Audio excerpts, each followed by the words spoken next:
Mirëmbrëma zonë e zotërin, jemi në emisionin Qëndrim nga unë Teddy Mene këtu në ACTV USA.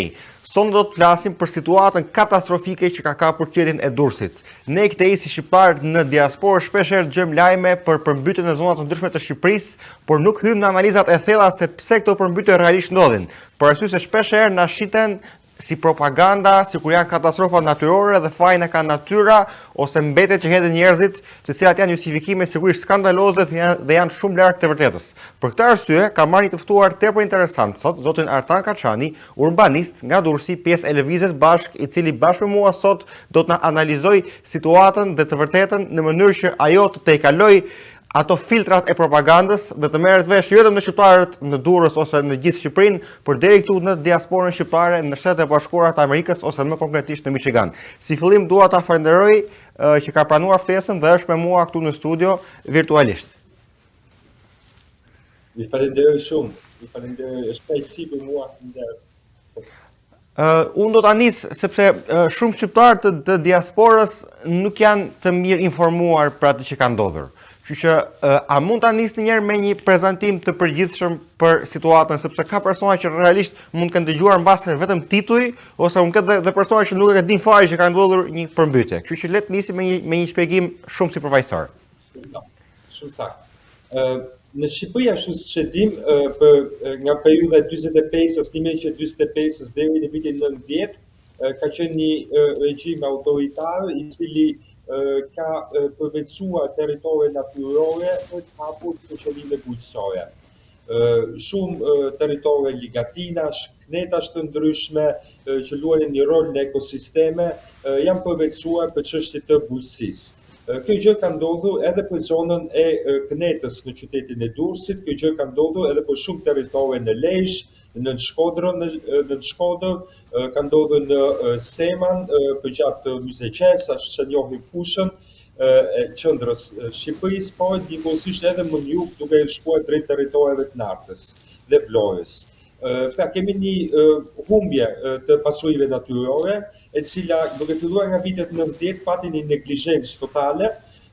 Kjo gjë u vërtetua në mënyrë imediate me zëndjen e tokës bujqësore, me ndërtime, dhe avash filloi edhe efekte të tjera të mos instalimit të infrastrukturës kulluese apo të kullimit të ujave të zeza. Shumë nga periferitë e mëdha të qyteteve tona, në Shkodër, në Lezhë, në Durrës, në Tiranë, në Vlorë, në Fier, nuk kanë kanalizime të ujrash të zeza. Dhe akoma sot ato përzihen me ujrat e bardha. Kemi një deficit ndaj natyrës të lartë, të cilën nuk e kemi rikthyer mbrapsht. Avash kemi krijuar një deficit ndaj tokës bujqësore dhe tashmë jemi duke krijuar një deficit gjithmonë më tepër ndaj sistemeve të menaxhimit të ujrave. Në këtë lloj këndvështrimi qyteti Durrësit edhe qyteti Vlorës dhe Shkodrës kanë qenë deri diku me fat, sepse kanë pasur plane të dikushme edhe italiane, të cilat nëpërmjet kanalizimeve kanë udhëzuar ujrat e bardha të kullimit të qytetit nga ujrat e zeza.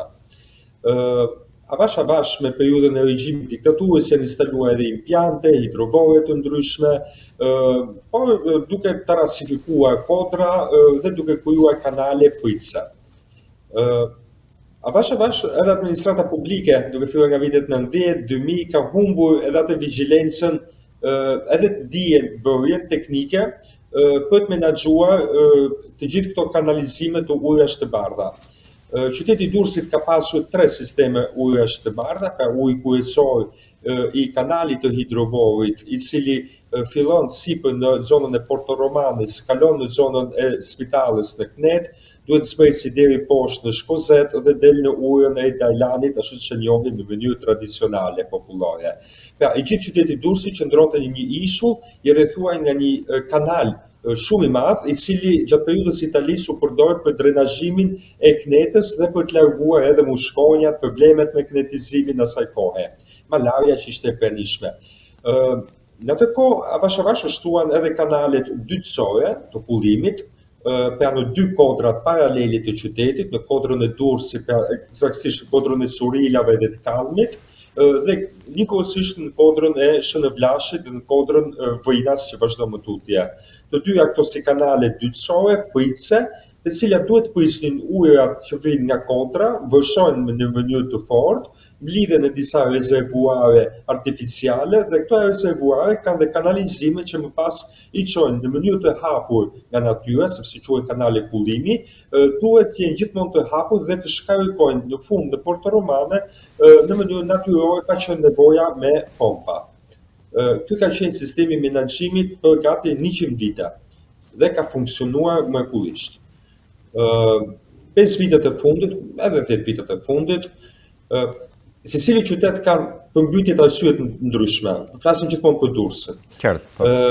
5 vitet e fundit dhe 10 vitet e fundit janë vërejtur përmbytjet e Durrësit, kryesisht janë vërejtur nga instalimi i portit të ri në veri të qytetit, pikërisht në gurderdhjen e kanalit të hidrovorit kryesor, që ishte edhe pika më e ulët e qytetit, është edhe bashkimi i pllakave tektonike ndërmjet pllakave tektonike të detit Adriatik mes dheu dhe atij kontinental të brendshëm.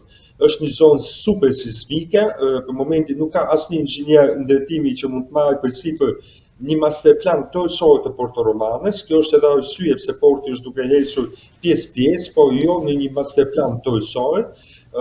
Dhe instalimi i kësaj platforme, këtij porti, ka rënë ndesh, mund ta quajmë konflikt, me atë që ne e quajmë në urbanistik konflikt të përdorimit të tokës. Pra, një port i cili është instaluar në gurderdhjen e kryesore të hidrovorit të qytetit. Janë dy land use, siç e quajmë ndryshe në planifikim urban në tema teknik, që janë ndesh me njëri tjetrin. Është sikur të instalojmë një pus nafte në një spital. Vjen ndesh normalisht. Ashtu edhe hidrovori, dalja e qytetit në një port. Ky gjë ka bërë mbylljen ose amortizimin e hidrovorit kanalit kryesor dhe mbylljen e dy kanaleve dytësore që merrin ujin nga Kodra dhe derdhin në mënyrë natyrore pa qenë nevoja për pompa. Të dy kanalet dytësore janë mbyllur që mblidhin ujin që vërshonte nga Kodra, dhe në vend të kanalit kryesor ku ishte hidrovori, i cili u dëmtua nga tërmeti i vitit 2020, bashkia nëpërmjet një financimi për 20 milion eurosh ndërtoi një hidrovor tjetër jashtë basenit të portit, në mënyrë që porti të mundsojë vijimin e aktivitetit pa pasur shkarikimet aty, por fatkeqësisht ajo çfarë është vërejtur që ky pozicionim jo vetëm që nuk është dredhi e re ujore, nuk është e volitshme, e favorshme për ujin, por mbi të gjitha është edhe në një pikë e ngritur, nuk është një pikë e ulur, e cila bie ndesh edhe me lartësitë e detit, të njëherë duket sikur deti përfundon brenda në kanal. Pra kërkon një fuqi të madhe pompash për ta mirëmbajtur. Pra nga një këndvështrim kemi një neglizhencë totale të bordeve të kullimit dhe të menaxhimit të gjithë kanaleve të ujrave të bardha të qytetit. Nga krau tjetër kemi një seri konfliktesh në përdorimin e tokës, dhe nga krau tjetër një seri zgjidhjesh të cilat nuk i kanë dhënë adresimin e duhur problemit. Sikur kjo mos të ndonte akoma dhe më shumë afër impjantit të depurifikatorit të ujrave të zeza, që është afër hidrovorit, në të njëjtën kanal, bashkia ka investuar edhe planin e rindërtimit banesave. Do të kujtojmë që impjanti i depurifikimit të ujrave të zeza duhet të jetë në përvaska të mëdha të hapura që të ndodhin në proces natyror. Po kjo kanë aroma jo të shëndetshme për banorët. Pra vazhdojnë bëhen të njëjtat gafa, probleme të planifikimit urban, të dijes ndaj territorit dhe duke krijuar konflikte në territori që janë sismike, që kërkojnë një vërejtje natyrore shumë të madhe dhe nuk mund zgjidhen as me pompa dhe as me tubacione. Gjatë fushatës elektorale Lëvizja Bashkë e kritikoi sepse këtë mënyrë ndërhyrje të kanalet, sepse bashkia vendosi në një farë momenti në mars që të fillojë të mbylli kanalet e Knetës me tuba betoni, gati gjysmë metrosh, diku edhe 80 cm me diametër, me idenë sepse nga që nuk kishim mirëmbajt kanalet, vinin aromat pakëndshme. Dhe banorët normalisht nga që nuk kuptojnë edhe shumë, ose edhe dikush, edhe vetë atyre ishte mbushur ideja që ok, hajde i mbyllim, mos vinë aromat. Ndërkohë, ai është një kanal kullimi, ai duhet ri I hapur në natyrë, duhet mbledhë ujërat e shiut dhe duhet bimësia mbajtur në monitorim. Është një proces si planifikimit landscape-it, gjë që të cilat tek ne mungon totalisht. Mungon si një dije profesionale, por edhe si një zbatim projektimi. Shpresoj që në të ardhmen të afërt fillojmë vërtet të japim rëndësinë projektimit së bashku me natyrën dhe jo me zgjidhje të forta nëpërmjet betonit, hekurit, jashtë çfarëdo lloj dimensioni me natyrën. Tani, se këto nuk janë gjëra të vogla të cilat mund të themi që shteti nuk I dinte. Janë gjëra shteti I dinte dhe institucionet që merren me kontrollet teknike I dinin. Pra pse kemi të bëjmë me neglizhencë të qëllimshme? Kush është përfitimi I tyre ose kush është përfitimi I individëve të cilët e lënë qëllimisht Durrësin në këtë gjendje që ndodhi kjo katastrofë në ditët e sotme? Arsye numër 1 lidhet me qëllimin oguzi për të fshehur pasuritë e nën tokës. Dim që çdo shtet, një ndër pasuritë më të mëdha, përveç pasurive të tundshme, të patundshme, që edhe mund të flasim për ato të patundshmet, është nën toka. Në nën tokë çfarë gjenden? Në nën tokë gjenden akuiferet e ujit të ndryshme, studimet për menaxhimin, marrjen e inerteve të lumenjve, ndodhet gazet, nafta e ndryshme, ndodhet arkeologjia e qytetit, e qyteteve tona, edhe shumë informacione e gjëra tjera që mund të jenë dobi vetëm të historisë, por edhe të burimeve të cilat ne minierat, njëkohësisht pa harruar, pasuri me të vërtet të njohura botërisht minierave Shqipërisë, të cilat tashmë janë pjesë të interesave nga më të ndryshmet, të cilat nuk janë pjesë e akademisë shkencore, janë shkëputur kjo dije, shkëputur nga hartografia, mungojnë informacione tërësore, pra vëmendja është zhdukur totalisht. Dhe për shembull, marrim një rast konkret. Në të gjithë Bashkimin Evropian ekziston një satelit I vetëm që quhet Copernicus, I cili monitoron përmbytjet apo zjarret. Universitete, institute të ndryshme të gjithë Europën kanë firmosur së bashku që të monitorojnë kufit dhe hedhin dhe informacione territori, për shembull numri I shtëpive të prekura, numri I banorëve, impaktet ndryshme, përveç informacioneve hapësinore satelitore.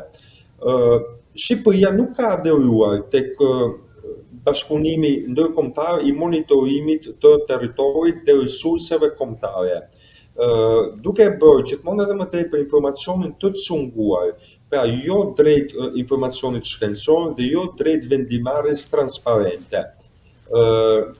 Kjo gjë pastaj lidhet edhe me një grup interesash që Lëvizja Bashkë vazhdimisht e ka kritikuar, që ka të bëjë me një sistem oligarkik, në të cilin resurset kombëtare, duke filluar nga ato të detit deri edhe te nën toka, I jepen një seri personash pa transparencë të qartë dhe pa një interes të volitshëm vërtet për territorin dhe ekonominë e vendit. Pra nën toka është arsyeja e parë dhe madhore në të cilën ndodhen këto lloj mund t'i quajmë fatkeqësisht natyrore. Për vetë faktin sepse ne kemi zhdukur si sistem qeverisës në Shqipëri, kemi zhdukur diebërjen e asaj çfarë ka mbi nën tokë, më falni. E dyta lidhet drejt për drejt me sistemin e ndërtimit. Ne në Shqipëri sistemin e ndërtimit, ndryshe nga gjithë Europa, e kemi afërsisht 16% të GDP-s. Në të gjithë Europën është afërsisht 6, 7, 8 maksimumi.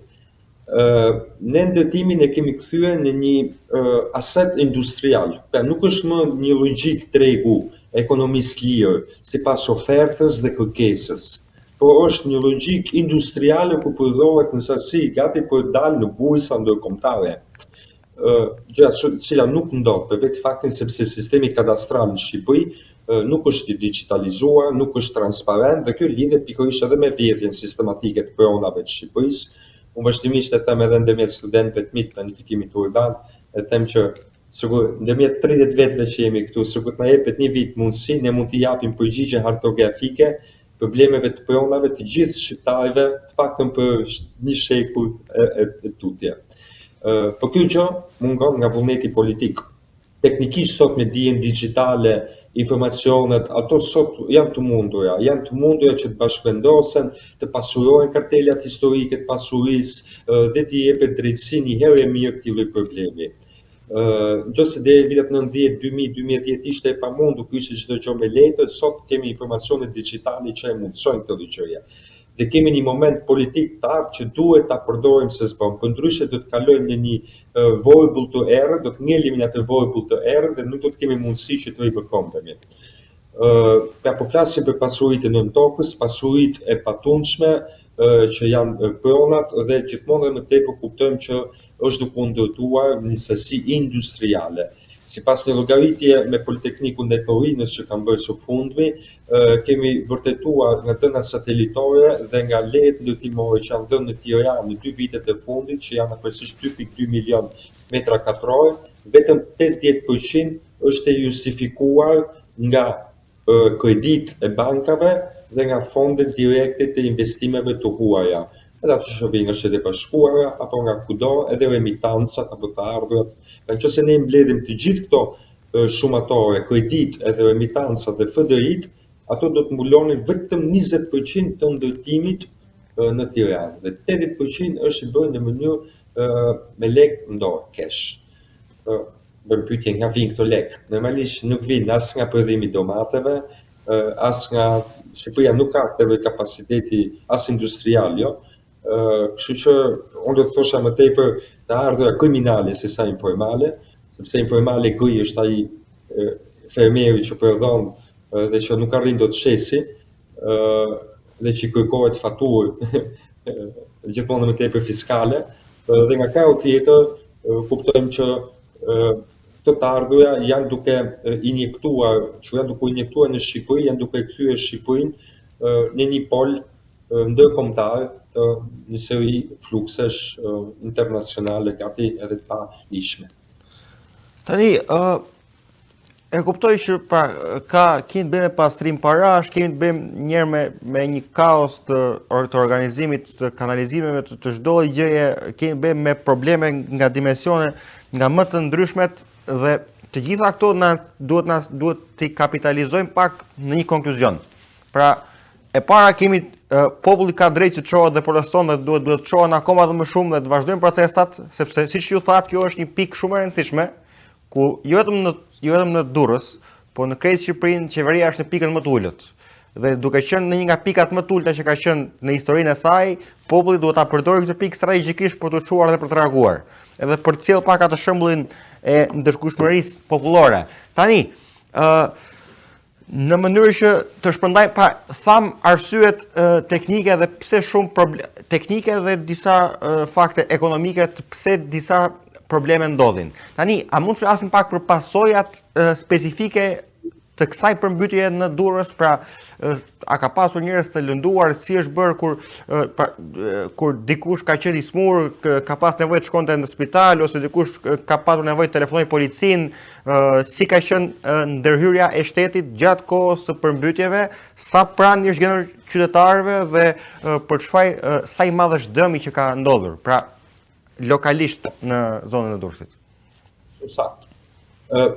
Qyteti Durrësit është i përbërë nga, mund ta shohim nga 3 makrozona të mëdha, zona e cila është ndërtuar pas viteve 90, zona e cila është ndërtuar gjatë regjimit diktaturës nga 45 deri në 90, dhe qyteti më historik në jug afër portit të vjetër. Lagja e ndërtuar pas viteve 90 ka pësuar një përmbytje në nivelin afër 1 metër, duke përmbytur oredi shtëpiake, elektroshtëpiake të ndryshme, dhe njëkohësisht duke bërë të pamundur edhe ushqimin për shumë bakti apo banorë të cilët ishin periferive dhe që jetonin një jetë ndërmjet urbanitetit dhe bujqësisë. Ka pasur impakte pra, mund ta themi, fatale tek disa bakti, disa kafshë periferike të qytetit, dhe njëkohësisht banesa të cilat kanë humbur totalisht funksionin e tyre si pasojë e djegjes apo shkatërimit të orendijeve duke u futur lagështia brenda.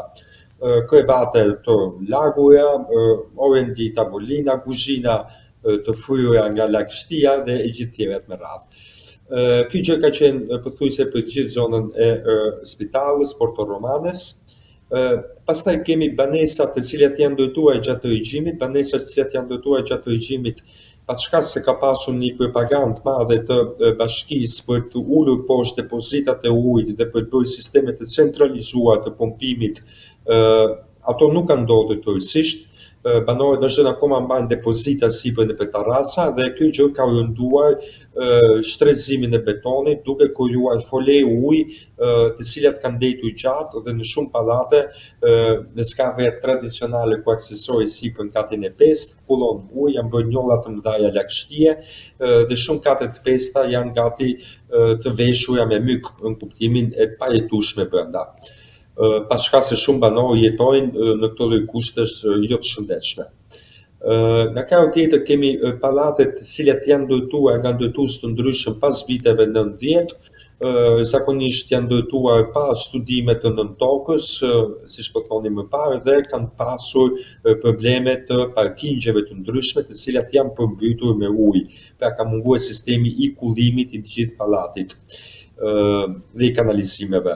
Dhe nga krau tjetër qyteti historik në Kodër vazhdon akoma në rrjedhë të Kodrës, duke sjellë rrugët me lume të ndryshme, të përziera njëkohësisht me ujërat e zeza si pasojë mbi ngarkimit të urbanizimit, duke kthyer shëndetoren e Durrësit vërtet në një situatë jo vetëm apokaliptike, por as pak të shëndetshme në përzierje të gjithë ujërave të zeza dhe të bardha, gjë e cila mbetet vazhdimisht, mbetet tek natyra, tek shëndetoria dhe për ditë të tëra dhe nuk reflekton as pak mirë. Kujtojmë që ne kemi qytete gjithmonë më tepër, jemi diku kafshëdashës në për qytetet tona, kemi masë e qenë, gjithë to janë prekur në mënyrë të drejtë për drejtë, nuk ka pasur asnjë lëndime, ka pasur lëndime kafshë ndryshme. Kjo është një realitet shumë mizor urban, nëse vërtet çojmë fokusin dhe shohim tek ky lloj detaj. Pastaj nga këndvështrimi i pasojave të tjera jashtë qyteteve, normalisht ka pasur edhe fabrika, industri të prekura, sidomos fabrikat dhe industritë që janë përgjatë rrugës sektorit rinia. Ka disa kanale të ndryshme të cilat nuk kanë bërë platformën e duhur të fabrikave dhe uji ka vëshuar brenda. Kanë bërë zgjidhje secili në mënyrë private, por pa adresuar vërtet këtë problematike. E njëjta gjë fatkeqësisht është duke ndodhur edhe në autostradën Durrës-Tiranë me sqarimin e Korçisë, janë duke ngushtuar, betonizuar kanale tradicionale të hapura që kanë qenë gjithmonë për kullimin. Unë shpresoj vërtet që mos ndodhi, por me këtë lloj mënyre se si kanë operuar në aspektin inxhinieristik kundër natyrës, pritet që edhe industritë rreth përqark autostradës të përmbyten, sidomos ato që janë në punim me sipër në hyrje të Tiranës sot. Periferit fshatrat janë prekur vazhdimisht nga përmbytjet e lumejve. Përmbytjet e lumejve nuk janë si ato urbanet, janë me lumra, janë të vëshueshëm, janë të dëmshëm për banesën, janë vërtet duhen muaj për rekuperimin e banesës apo jetesës normalisht. Pothuajse për një javë ndërtesat publike kanë qenë me baltë me katet përdes, shkollat, ndërtesat ndryshme, por për fshatrat ka qenë akoma dhe më goditje sepse flasim për vërshimin e lumit, i cili ka një kapacitet shumë herë më të madh të përmbytjes. Cili është pra, nëse flasim për zgjidhjen, jo për zgjidhjet teknike, se nëse flasim për zgjidhjet teknike dhe metodat ndryshme i bie të rrim gjithë ditën këtu sot, por nëse flasim për zgjidhjet të cilat adresohen nga masa dhe nga populli, pra nëse kjo nuk është hera parë që Durrësi ka probleme të tilla. Nuk është dhe duke mos qenë hera parë, okay, po të ishte hera parë mund thonim që ndodhi dhe shteti tani do marri masa dhe do zëri mend. Kjo nuk është hera parë. Pra aty është treguar që këta persona nuk po zënë mend, sepse ka dhe interesa personal që fshihen nga pas. A nuk është kjo fundi pra tani të pyes për për të dhënë një përgjigje më tepër për masën dhe për popullin. A nuk ka ardhur fundi? A nuk u ka ardhur majt hundës këtyre njerëzve? A nuk ka ardhur koha që të çohen dhe ta rrëzojnë këtë? Pra, a mundet më i njëjti pushtet të meritoj të mbaj Bashkinë e Durrësit? A është kjo normale? Ku ndërkohë fëmijët nuk shkojnë në shkolla, personat nuk shkojnë në spital, janë dëme të cilat shkaktojnë që nga stresi psikologjik për atë atmosferë, për ato pamje, që dukesh e Durrësi si këto përmbytjet që kanë ndodhur nëpër ishuj, nëpër që kemi parë nëpër filma, domethënë, që është një katastrofë, e mbajmë si një qytet turistik dhe e shohim në këtë gjëne katastrofike. Është gjynanjër që nga pamja estetike, që nga stresi që i shkaktohet banorëve, deri te dëmet, shtëpi të mbushura me balt, një katastrofë, dikush ka në shtëpi pensionist, ka pensionistë që jetojnë vetëm, ka persona që janë të smur, pra a nuk është fundi ky, sepse ishte era parë ndryshe, po kjo është era e disat dhe shikojmë që vazhdon po një gjendje marrë më keq. Ke shumë drejt. Ke shumë të drejtë. Po, ki parasysh që ne jemi shtypur në mënyrë sistematike, bëjës pas bëjësi. Dhe çedimet dhe lëshimet që ka bërë bëjësim, ka bërë akoma dhe më të varfër bëjësat e tjerë, dhe bashkimi i gjithë këtyre lëshimeve ka çuar në një situatë shumë të rëndë. Po flasim për zona vërtet në mëshirë, në kuptimin në mjerim. Shkollat e tyre përmbyten, vinë nga zona të largëta të Shqipërisë, kanë 30 vite kanë krijuar breza, familjet dhe nuk janë integruar asnjëherë si mungesë urbanizimit, si mungesë shërbimeve publike. Kemi pas një ëndër të madhe kolektive të përbashkët, gjithë jetojnë këto qytete për të punësuar dhe për të ofruar shërbime. Por kjo ëndër është vanitur, është lënë në harresë, është bjartisur dhe gjithmonë edhe më shumë hemorragjia e migracionit varfëron akoma edhe më shumë.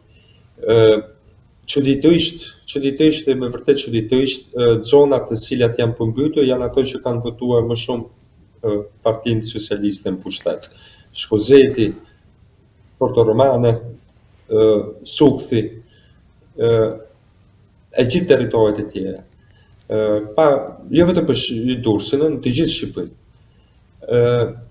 Kjo ka të bëjë lidhet drejt për drejt me se sa fuqi shtypse ka ky pushtet, me të gjitha mjetet për të rrëbëruar njerëzit, për të çuar deri në atë pikë sa të mohojnë edhe veten e tyre. Mohojnë ekzistencën aty çfarë ato kanë bërë dhe çfarë kanë krijuar bëjës pas bëjësi. Kjo është një situatë tragjike, nuk është tragjike e mbartur në bëjësa, nuk është një problem që sillet sot. Pra kemi bëjmë një akumulim, sigurisht i cili sot ka çuar në katastrofa të tmerrshme. Çfarë mund të thuash diçka të shkurtër, sepse edhe për qytetet e tjera që kanë nevojë pasoja të ngjashme. Pra pam një lajm të ri për mbytjen pra pam Gjirokastrën, diçka që nuk kemi mësuar për ta parë. Kemi parë në zona të ndryshme të Shqipërisë. Mund të dëshironi të thoni diçka të shkurtër për pjesët e diasporës të cilët kanë familjar ose prejardhje nga këto zona të tjera të Shqipërisë, të cilat çuditërisht i pam të përmbytura dhe pamje të tmerrshme të dyqaneve që shkatrohen, të personave që mezi lëvizin, një bllokim total i lëvizshmërisë, i transportit, makina që dëmtohen dhe dëme tjera. Çfarë mund të më thoni për ndonjë zonë tjetër që keni dëshirë të flisni? Pikërisht shohim hartën e 7 baseneve lumore të gjithë lumeve të Shqipërisë, nga baseni i Drinit deri më poshtë në jug. Ajo çfarë kuptojmë është që Shqipëria është shumë e mlajmishme dhe shumë e pasur nga të dyja krajet. Baseni i Drinit dhe në Shkodra, Lezhë gjithmonë kanë pasur përmbytje si pasojë e vëshimit të hidrocentralit dhe të keq menaxhimit të hidrocentralit të Vardejës, i cili në momente të ndryshme ka kaluar nga 500 m3 për sekond, ka kaluar në 2000-3000 m3 për sekond, duke çuar në pasoja fatale tek nën Shkodra dhe urësia e Zadrimës, ajo çfarë lidh diku Shkodrën me Lezhën. Nga krau tjetër, lumi i Mat është një ndër lumenjt më të vjedhur ta themi eksaktësisht siç ka ndodhur, është vjedhur për materiale inerte të ndryshme, ndërtimi së bashku me krujën për materiale të ndryshme, siç e dim, akoma sot dhe asnjë gjë nuk është bërë për këto lloj territoire. Pra ka pasur profesionistë, nëse mund t'i quaj kështu, në ministri të ndryshme për 35 vite që kanë firmosur nxjerrjen e inerteve nga lumi i mat dhe asnjë gjë nuk kanë thyer mbrapsht të ky territor, duke i dhënë atij përparësi natyrës dhe komuniteteve që jetojnë rreth e përqark. Nga krau tjetër kemi lumejt Ishëm, Erzen, Shkumbin të Shqipërisë mesme, pra baseneve qendrore, këto vuajnë nga problemet e kryesisht të përmbytjeve të lidhura me mbetjet.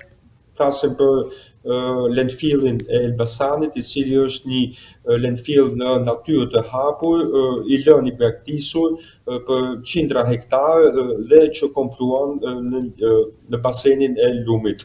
Të gjithë këto ndotje të ndryshme industriale, spitalore, të gjitha vërshojnë në urtësirën e Shqipërisë mesme, Tiranë, Fushkruj, Ishëm, deri për të dalë pastaj pra në Durrës dhe në basenin e tij. E qarkut. Më poshtë kemi territoret e tjera të cilat lidhen me fushën e Myzeqes, kryesisht problemet aty kanë qenë gjithmonë të sasisë të madhe të tokave bujqësore, të cilat kanë një numër shumë të lartë kanalesh drenazhimesh të rendeve të para bujqësore dhe tretësore. E gjitha kjo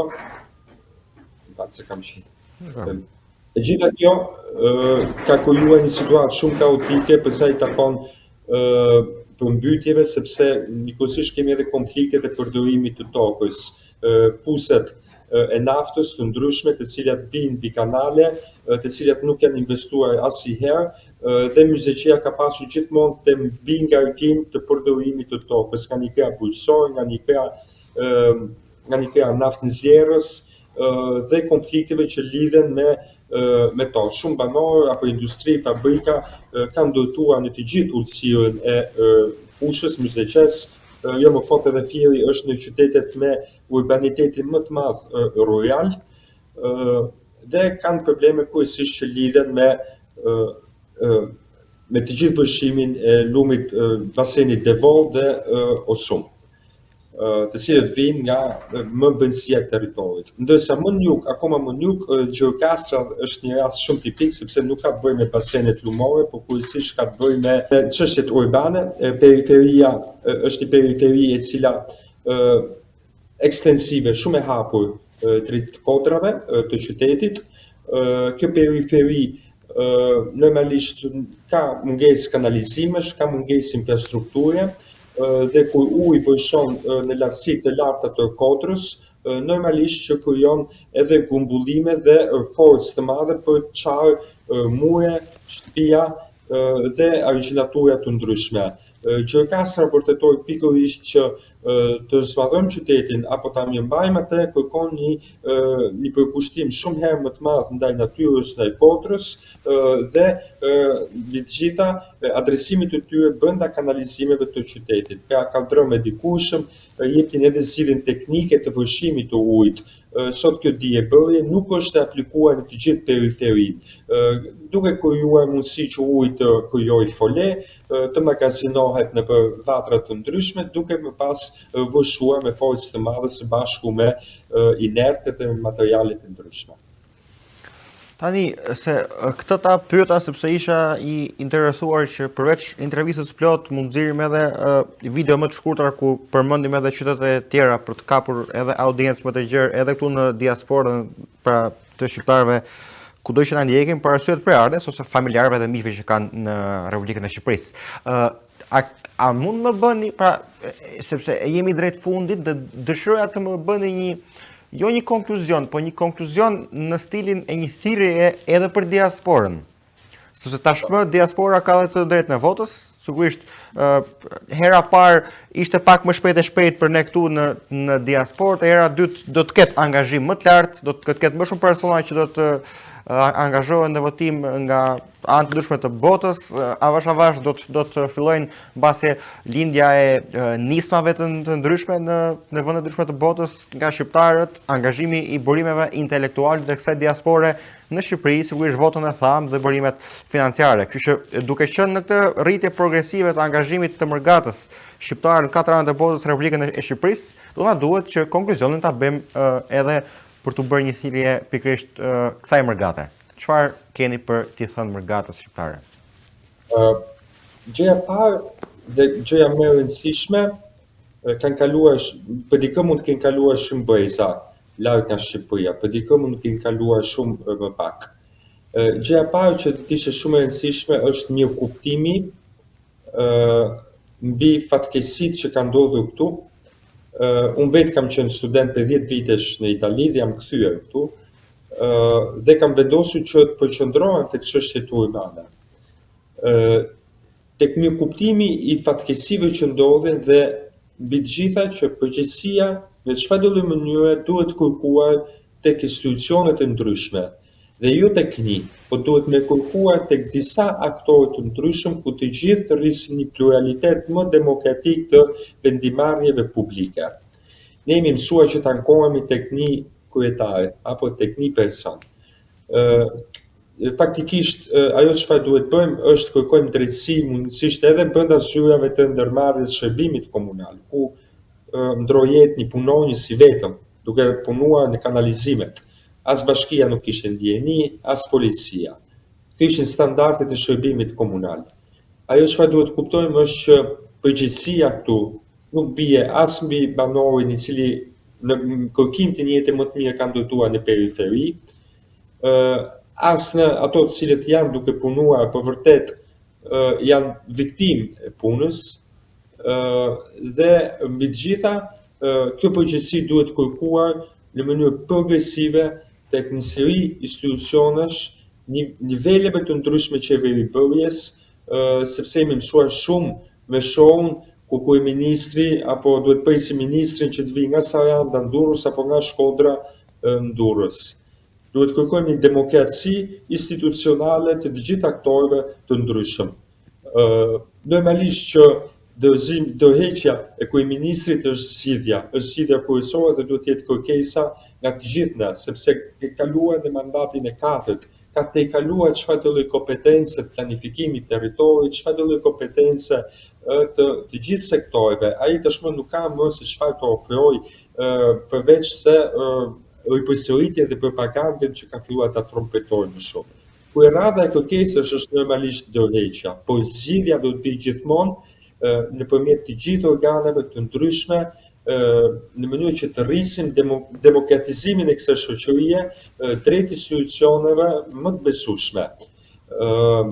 Unë shpresoj vërtet që do të ndodhin ndryshime falë edhe mbështetjes nga zëra të ndryshme nga diaspora, nga Shtetet Bashkuara të Amerikës, normalisht di që ka qenë një mbështetje vazhdimisht politike për këtë gjëje, në hetimin e gjithë padrejtësive të korrupsionit, dhe shpresoj vërtet kjo lloj këmbgulje të vazhdojë akoma dhe më shumë.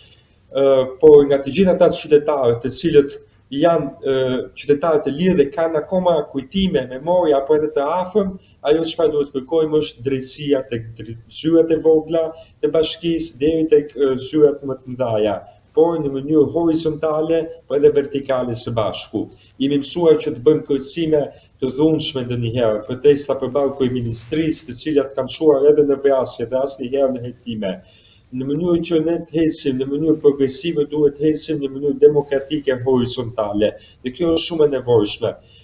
Për momenti ka shumë parti të ndryshme të reja të cilat kanë lindur, vërtet orientimet politike përbëjnë bërthamën e tyre dhe duhet të ruajnë të originaliteti. Ne kemi vuajtur nga një interesa të ngushta, secili në ritmin e vet do të rrisi një demokratizim më të madh. Kemi pasur presion të llatashëm për të bashkuar kundër Edi Ramës dhe këto nuk janë përgjigjet e duhura. Këto janë presione të cilat kërkojnë sakrifica të mëdha dhe duke dalë nga vetja njëkohësisht. Ajo çfarë duhet kërkojmë është qëndrimi më horizontal dhe një demokratizim në rrafshin më horizontal. qoftë në aspektin shoqëror, por edhe të mirëkuptimit të gjithë fatkeqësive që ndodhin, sepse e shoh vazhdimisht Durrësi ka një diasporë shumë të madhe, kryesisht në Itali, dhe komentet përshojnë duke thënë, u mirë që ika, po ato çdonin që erdhën në zonën e Knetes. Mirë, çelësi i parë është mirëkuptimi. Në momentin që ne jemi kuptuar ndërmjet të vajfeve, ndërmjet halexhive, atëherë fillojmë edhe kuptojmë vërtet se si mund të përgjigjemi kundër pushtetit. Por nëse ne bëjmë luftë halexhive ndërmjet të vajfeve, do të vazhdojmë gjithmonë ndërmjet njëri tjetrit. Tek te duan ato gjithmonë që ne të bëjmë luftë ndërmjet njëri tjetrit. Një pyetje të vogël me këtë që the për reagimin në institucionet përkatëse, sepse Shqipëria nuk ka shumë checks and balances dhe ka një varësi shumë të lartë institucionale nga individ të caktuar. Pra, a duhet të shkojë populli në institucionet përkatëse për problemet përkatëse, apo kemi arritur në një farë varësie ku duhet goditur në fillim një bërtham e cila i ka kapur gjithë institucione dhe i ka të varura pas saj? Se ka që i folëm të dyja skenaret, dhe prandaj ju a bëra pyetjen. Shumë e drejtë. Kjo ka të bëjë me karizmën politike. Çfarë do të them? Ka të bëjë me sfumaturat e ndryshme dhe nuk është se është një zgjidhje përjashton një tjetër. Po të dyja janë së bashku. Për shembull, unë si profesionist i urbanistikës njoh fare mirë që kryetarja e bashkisë është arkitekte dhe urbaniste. Dhe përpiqem që të vej deri diku në presion bashkinë për këtë gjëje në mënyrë që të ketë një vigjilencë më të madhe duke ditur se edhe votën e ka kërkuar duke qenë ajo vetë. Po. Patjetër. Po dikush fare mirë thotë unë dua dëshiroj të godas atë që i jep urdhrat. Ndërkohë unë jam duke kërkuar një lloj koshence të kujdo kryetari i bashkisë, jo vetëm të asaj, por të kujdo që të vinë të ardhmen, që të mos jenë njerëz që të hiqen për hunde nga pushteti qendror. Pa ma të kenë një lloj përqendrimi dhe informacioni për kushtimi, për ndërgjegjshmëri ndaj qytetarëve dhe atyre që i kanë dhënë votën. Pra, varet se sa të i mësishëm duam të jemi te kritika. Dhe kjo ka të bëjë me humorin, ka të bëjë me karizmën, ka të bëjë me profesionin, ka të bëjë me... Por as edhe një formë nuk përjashton tjetrën. Absolutisht që dëshiroj së pari që ky lloj mandati katet i Edi Ramës të mbarojë sa më parë, një orë më parë.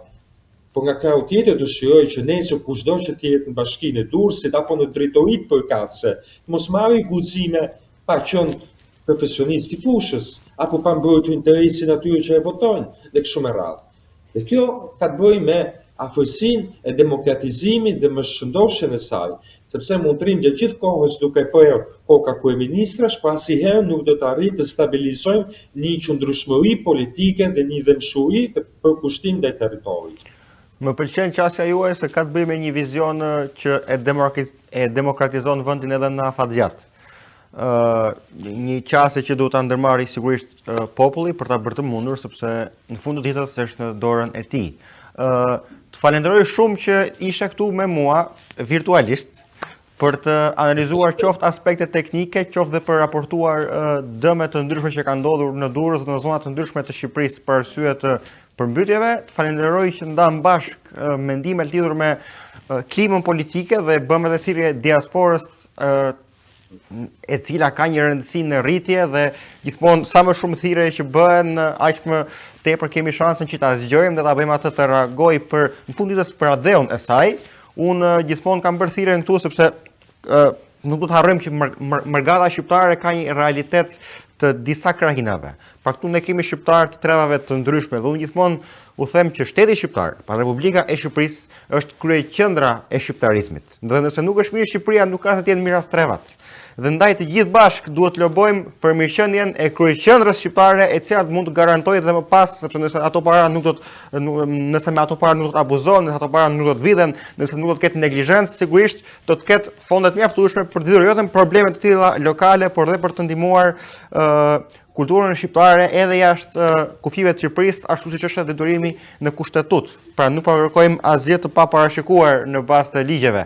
Të falenderoj shumë që ishi drejt për drejt me mua këtu sot. Shpresojmë që njerëzit në diasporë të zgjohen për të ndihmuar adherën e tyre, miqtë e tyre, familjarët e tyre në Shqipëri, ata amonet të parëve dhe brezave të ardhshëm, të cilët janë ende sot student apo në Kopës apo çfarë lloj moshe, të cilët dëshirojnë ta kenë të ardhmen e tyre në Shqipëri dhe persona si puna juaj, të cilët nga jashtë japin themurin që janë shembullin që janë kthyer si luftëtar për të luftuar brenda Adheut. Të falenderoj shumë, ky ishte ke ndonjë gjë për shtuar? Jo, asgjë, ju falenderoj shumë dhe ju përshëndes. Ky ishte emisioni Qendrim nga unë Tedi Mene këtu në ACTV USA, shihemi sërish mbrëmjen e ardhshme. Faleminderit dhe natën e mirë.